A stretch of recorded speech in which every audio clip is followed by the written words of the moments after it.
por invitarme a conocer el campus de armas de Castilla-La Mancha, que no lo conocía y francamente estáis en un sitio muy privilegiado. Debíamos estar ahí fuera charlando, porque estaba una tarde gloriosa, ¿no? Para estar por aquí compartiendo un rato, ¿no? Bueno, yo básicamente quería transmitiros esta tarde dos ideas, y una ya me la ha contado Asunción en la ponencia principal, y es que esto de pobreza y abandono escolar, esta mezcla de historias, ni los que trabajamos en la pobreza vamos a ser capaces de resolverla, ni los que trabajáis en la educación vamos a ser capaces de resolverla.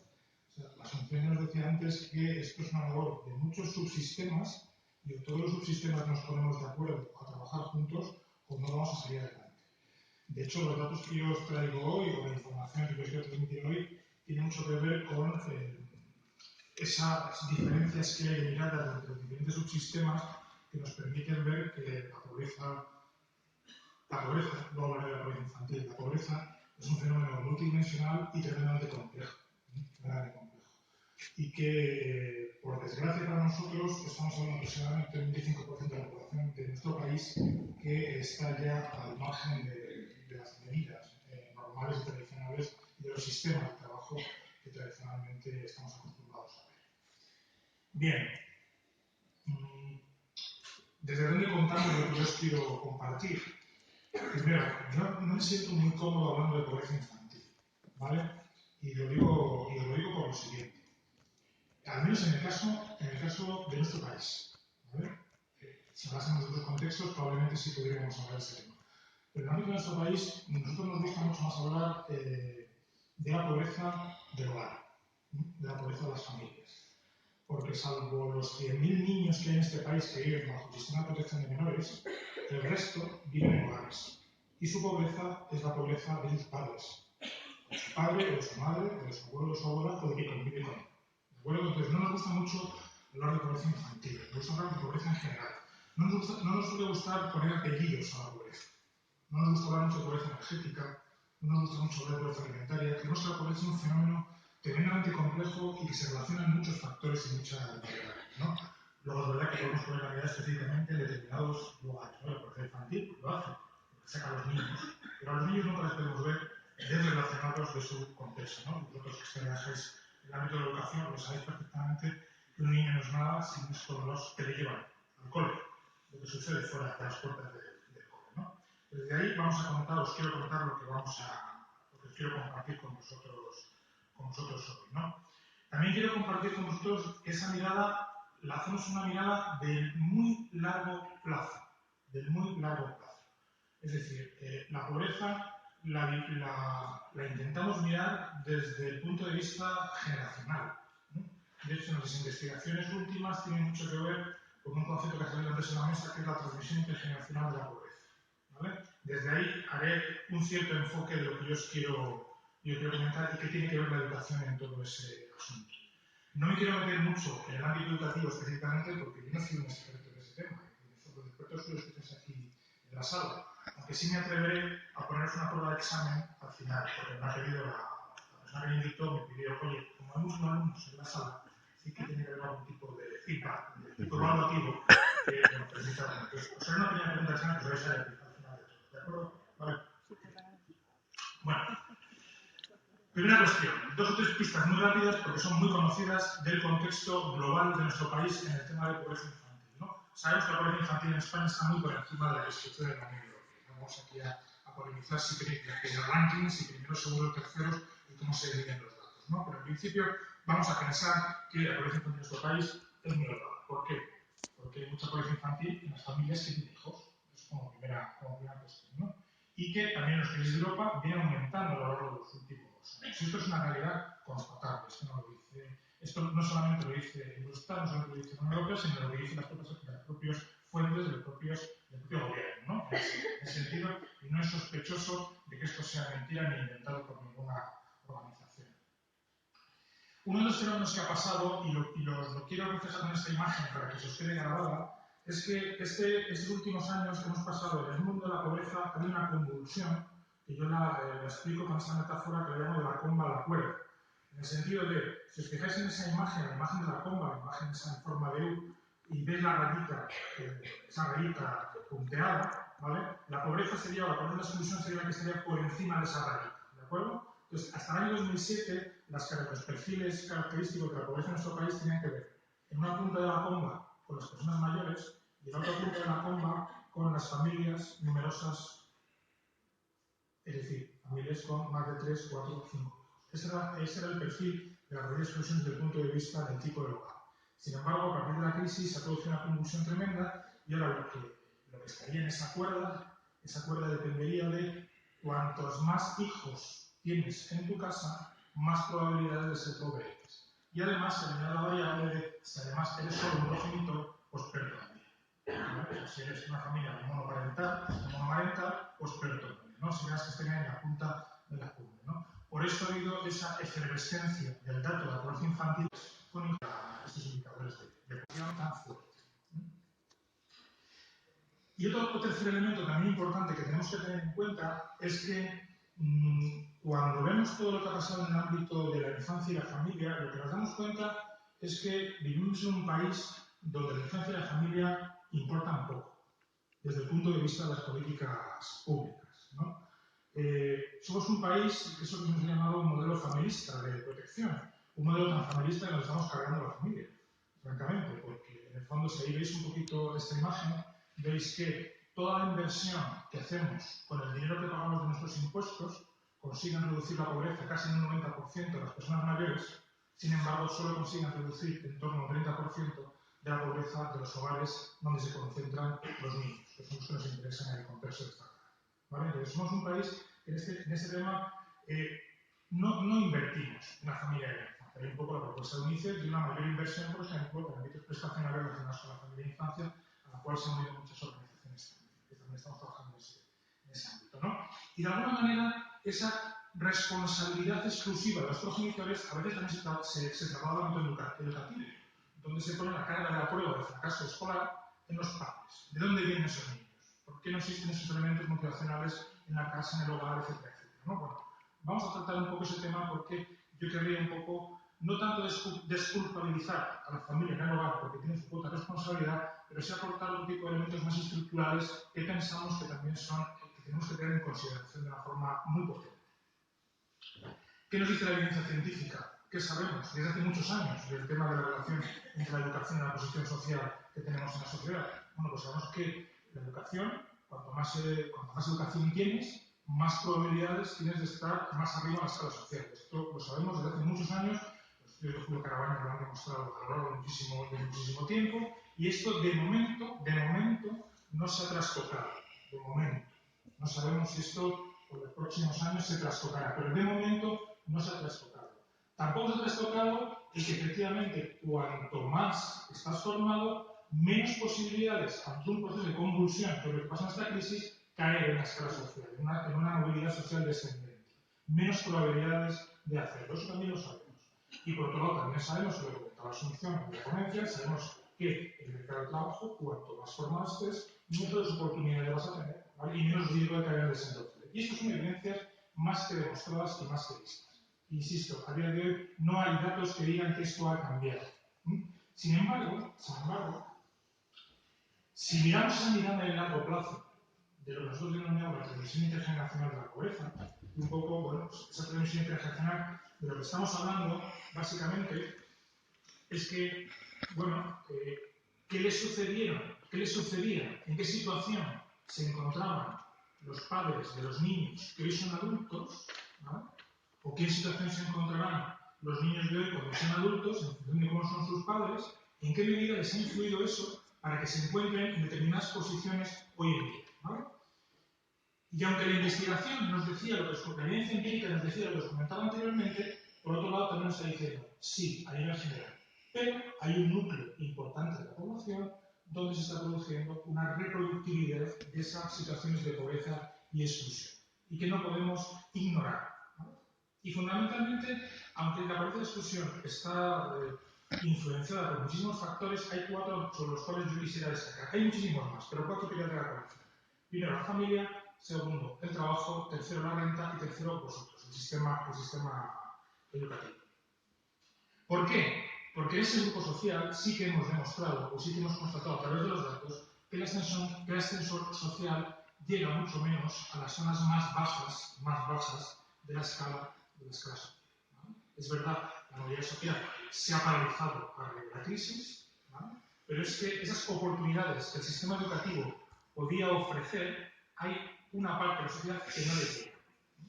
Y esto forma parte del fracaso del sistema educativo de nuestro país.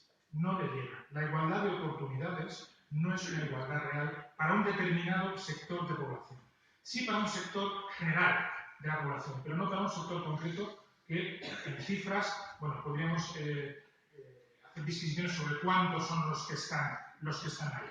Pero pensar que estaríamos hablando en torno a vamos a ponerle un 20% de la población que estaría en torno a ese espacio. Primer factor, familia.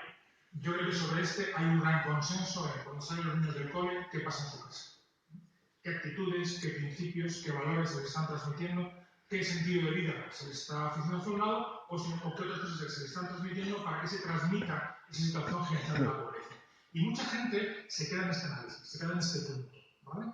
Aquel punto donde la familia es la principal responsable de todo, de la suerte y de la desgracia, ¿no? Sería algo así como lo que los modelos neoliberales, más desde el punto de vista económico, dirían, bueno, pues aquí cada uno sale con su esfuerzo, con su mérito, y si aquí te va mal, pues eres tú el responsable de tu vida, ¿vale? Pues de alguna manera, dentro del sector educativo, hay personas que os quedáis en este elemento, ¿vale? Entonces, no hay que negar la importancia de este elemento, esto es evidente, pero lo que está claro es que hay muchas cuestiones que influyen en que esa transmisión se produzca, ¿vale? Al menos tres más las he comentado. Primero, y os voy a poner simplemente tres ejemplos para ir rápido porque me interesa ir más a la parte final.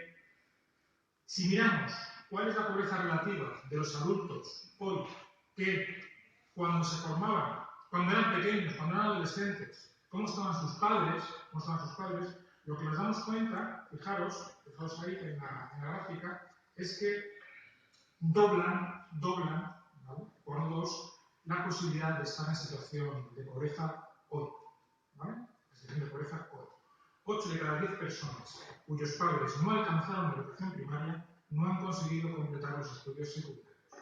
Y por otro lado, esta pobreza se ha multiplicado por 2 entre aquellas personas cuyos padres no completaron ninguna etapa educativa. Y aquí un comentario a los datos de Eurostat en relación al abandono temprano del sistema de educación. Ha bajado casi 15 puntos, pero no ha bajado por el éxito del sistema educativo. O al menos, bueno, el gobierno dice que sí, que es por la LIBER. Si me entrara a valorar la LIBER en 3 o 4 años, la LIBER no da tiempo para que eso produzca un efecto en este tipo de elementos. Todos los expertos coinciden en que el sistema educativo se ha convertido en un espacio de refugio por la situación del mercado de trabajo. Dicho así muy a lo grueso, ¿no? Con lo cual, la preocupación que tenemos, la no preocupación, que a lo mejor nos dan los datos de esa bajada de ese indicador, que es por el que Europa nos mide de cara a los objetivos del año 2020, pongámoslo entre comillas, porque en cualquier momento eso puede repuntar rápidamente en el momento que la crisis, como parece que está sucediendo, genera mejores puestos de trabajo.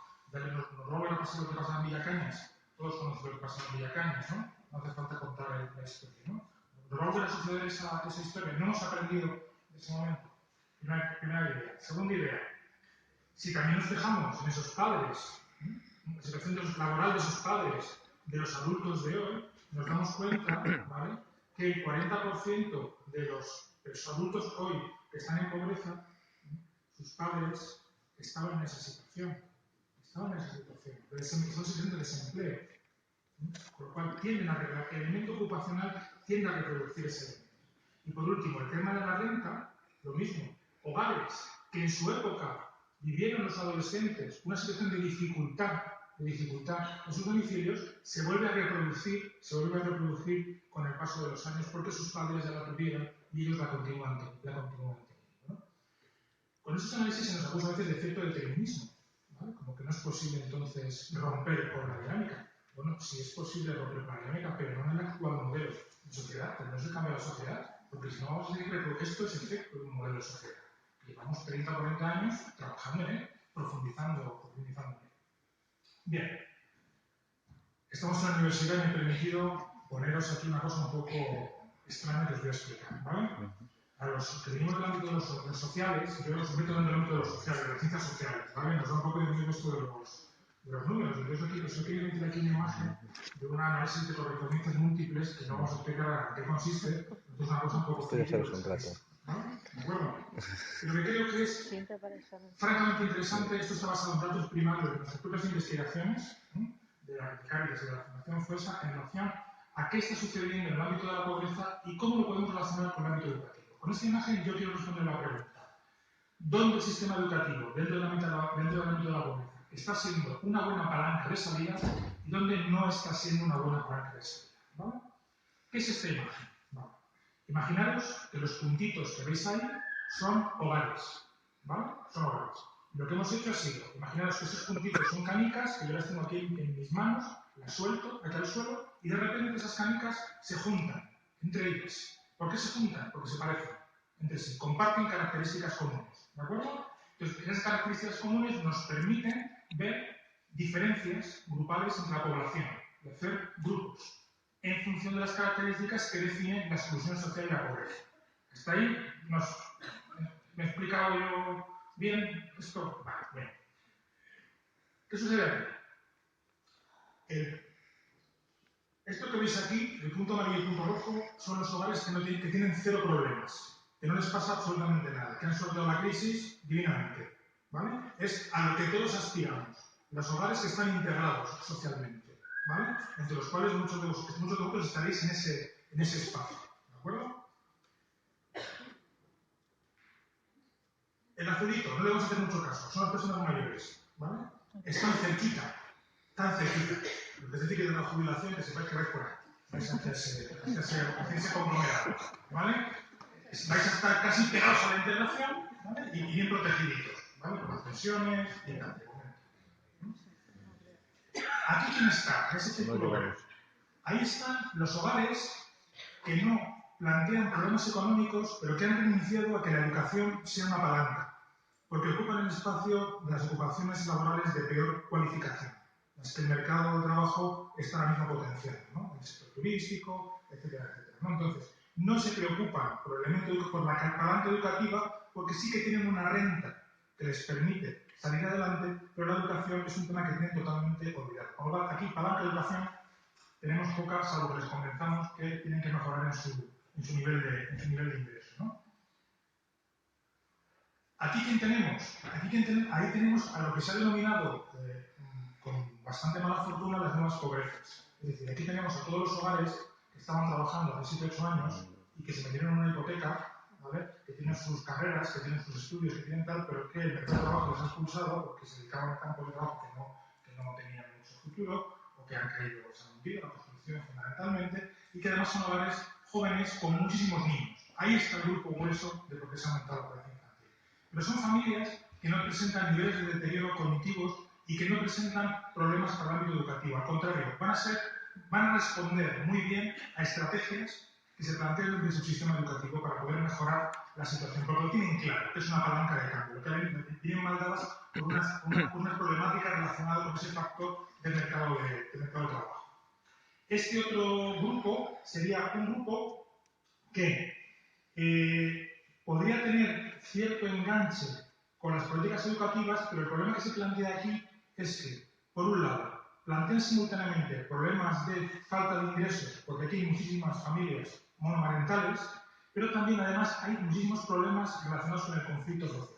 Aquí aparecen muchos problemas relacionados con la dependencia, con el juego, con la salud mental, con X problemáticas que a nivel individual generan procesos de marginación y exclusión social, ¿no? Con lo cual tenemos cierta capacidad de palanca sobre ese colectivo, pero sabemos que son familias que arrastran un montón de problemáticas internas. Y nos va a ser difícil sacarlas si no hay otros sistemas complementarios que apoyen al núcleo familiar. Este núcleo tan grande y tan disperso, el factor que lo marca es la etnia. Aquí está la población gitana y aquí están los inmigrantes. Aquí sí que la palanca educativa sí que tiene posibilidades de funcionamiento. Lo estamos viendo tanto los inmigrantes como población gitana. Y el último clúster es lo que nosotros denominamos la exclusión social más severa, ¿vale? Aquí estaremos hablando en torno a 5 millones de personas. Y en este clúster, el ámbito educativo, las palancas educativas tradicionales no funcionan. No funcionan. Aquí estamos hablando de familias muy alejadas de comportamientos habituales, del espacio de integración, con dificultades de renta, con dificultades de acceso a la valoración de la educación, con dificultades de acceso a la salud, con muchas problemáticas relacionadas con la vivienda. Es muy difícil que la palanca educativa funcione ahí a nivel de Bien. ¿Esto que nos plantea? Bueno, pues que esa pobreza que se presenta hoy es una pobreza que probablemente vamos a tender a heredar y que se va a reproducir de cara al futuro. Y quiero terminar planteando que todo esto que hemos estado hablando, además, se desarrolla en un contexto general, y aquí viene una pregunta examen, ¿vale? En un contexto general donde la educación, vosotros, no os quiero dar bueno, no voy a decir nada, lo voy a decir después, ¿vale? Intentar contestar a la pregunta que aparece, ¿vale? Según vuestra opinión, ¿cuál creéis que los aspectos que aparecen de vertical, ¿vale? ¿Creéis que es más importante para triunfar hoy en día en la vida? ¿Vale? Pensadlo en serio, sed sinceros con vosotros mismos, ¿eh? No os queréis engañar. ¿Lo tenéis ya pensado? ¿Cuál creéis que es el más importante para vosotros? ¿Más o menos? El más importante es estar bien relacionado, ¿vale? El segundo, venir de una familia con dinero. ¿De acuerdo? Como veis, tener estudios, bueno, vaya. Sin embargo, cuando preguntamos qué cree usted que debería ser más importante, imaginaos qué dice la gente. Cuando se le pregunta el deber, no el ser. Bueno, pues esforzarse mucho y trabajar duro y tener estudios. Es decir, la gente, respecto al sistema educativo, a pesar de que nos esforcemos desde el ámbito de la educación, nos sigue pensando de una forma totalmente utilitarista. Sigue pensando con quién se va a sentar mi hijo, más que qué proyecto educativo se desarrolla en el colegio, que tengo yo. Bueno, pues espero que esto último no sea jarro de vacía, os anime a que hay gente que, a pesar que tome decisiones respecto a dónde escolarizar sus hijos, no tenga mucho que ver con el esfuerzo que hacemos todos y todas, pero sí que hay un sector de población que necesita mucho de la innovación, para poder intentar ver cómo le conseguimos reenganchar, porque hasta ahora no conseguimos